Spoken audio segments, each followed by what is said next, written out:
Hey, what's going on, everybody? This is Tyrone back with Tech Life. And here I have another article for you guys from T-Mobile's newsroom. I'll leave a link to it in the description so you guys could check it out. So T-Mobile is coming out the gates on fire as it pertains to early 2024 and what they have planned for the year and what they're already doing.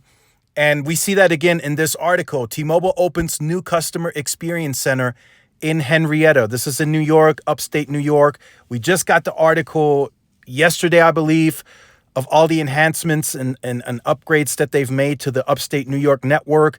So they're rolling. They're continuing to roll, and they're looking to further grow the company in those parts. So the Northeast is going to need more of these types of customer experience center or like call centers to keep up with all of the growth. Now, here's what I will add. So I think about a year ago, maybe a little more, maybe a year and a half, John Fryer laid out his strategy and plans for the company and how he plans to operate and what his vision is for T-Mobile Consumer Group. He is the CEO of T-Mobile Consumer Group or president of Consumer Group, however T-Mobile labels that. And he has a very particular vision, and I like it. I actually do like his vision, but it's still going to take a few more years for him to fully realize that and make those changes. So he really likes the company-owned and operated corporate model on the retail side. So he would rather build retail locations or retail distribution, whatever, that's owned and operated by corporate. That is he feels that they have more control this way. And I completely, totally agree here.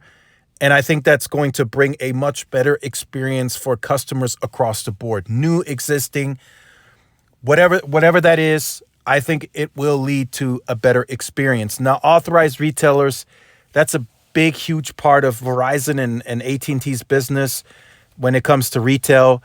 And I've had some very, very bad experiences in those authorized retailers. They just don't have the same type of access.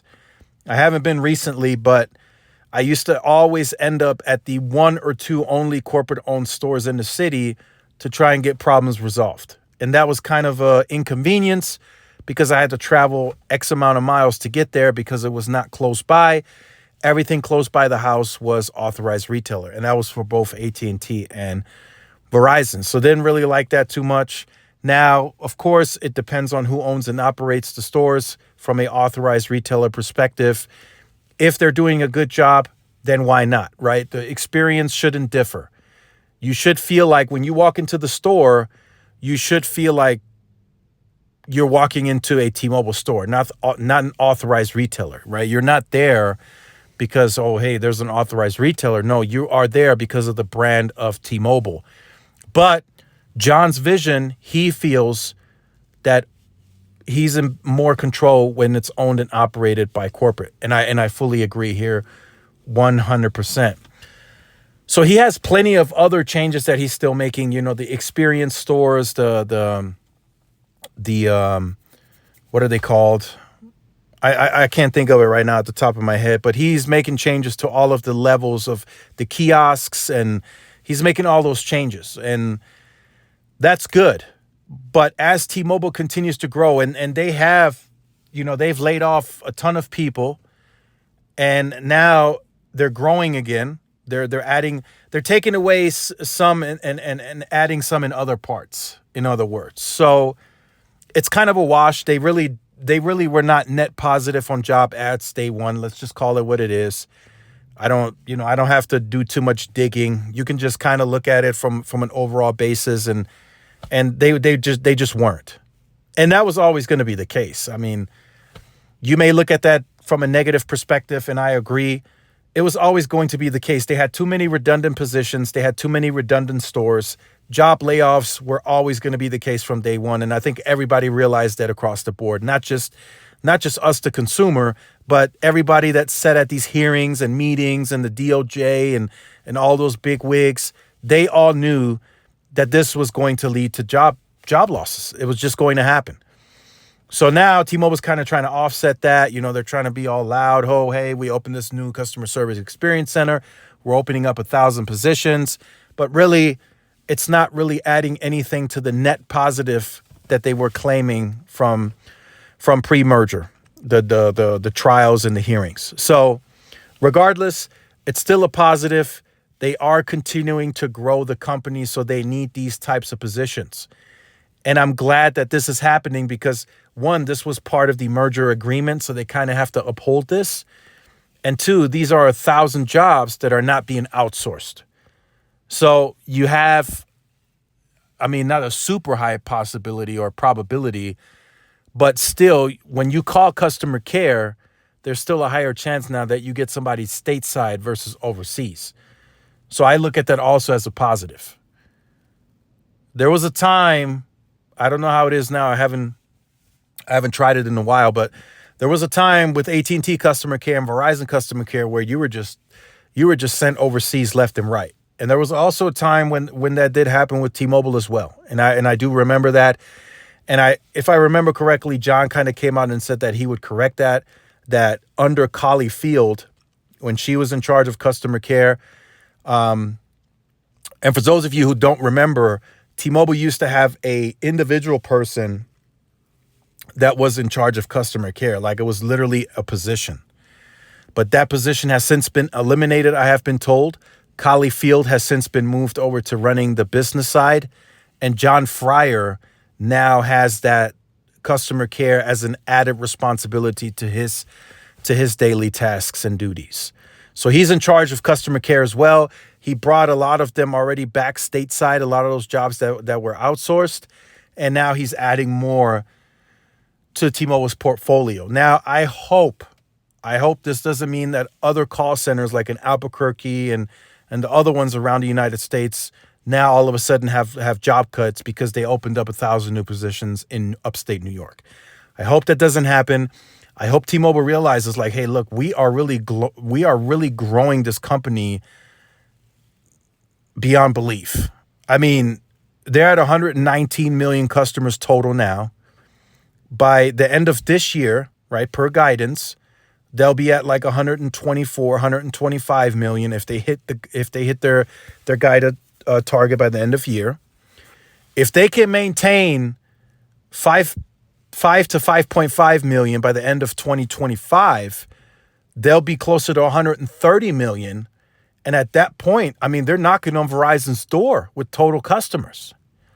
So they are effectively a huge, huge company now.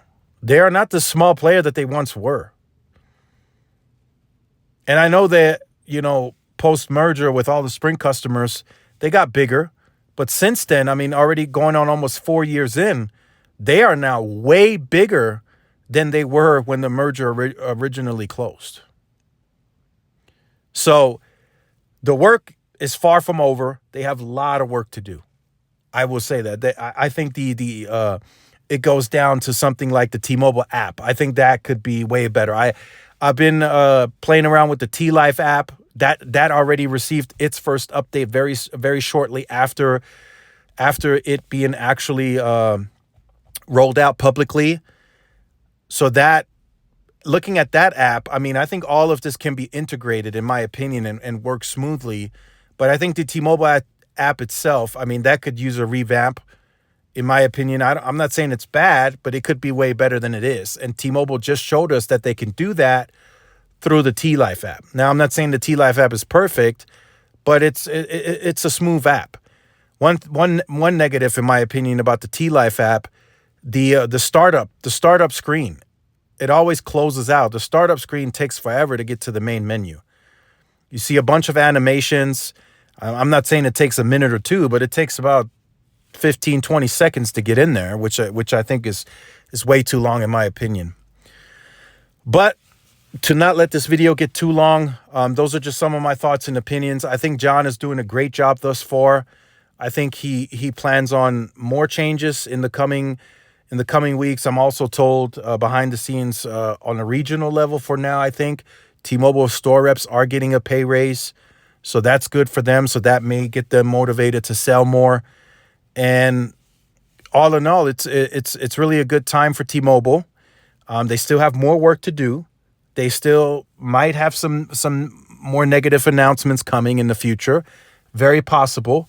We might see those price increases coming. Who knows?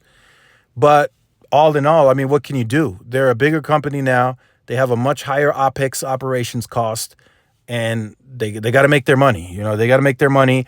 They are still in competition with Verizon and AT&T, and as they continue to increase pricing, they become stronger financially, so they may be able to do some things that T-Mobile can't in the future, even though T-Mobile is now this bigger company. We got auctions coming up.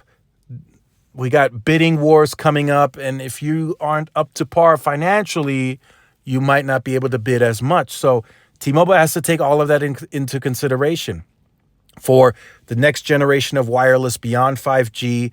Like, hey, do we actually have the right amount of cash on hand, the right amount of free cash flow and revenue and everything, and the credit ratings to really go against these behemoths of two companies that might outbid us at the very next big mid-band auction?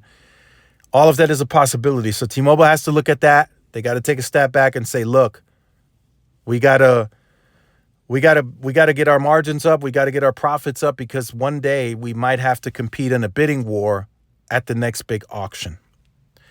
So make sure you guys stay tuned for more. Like, share, subscribe if you are new. Follow my social media outlets. This is Tyrone with Tech Life, and I'll see y'all in the next one. Peace.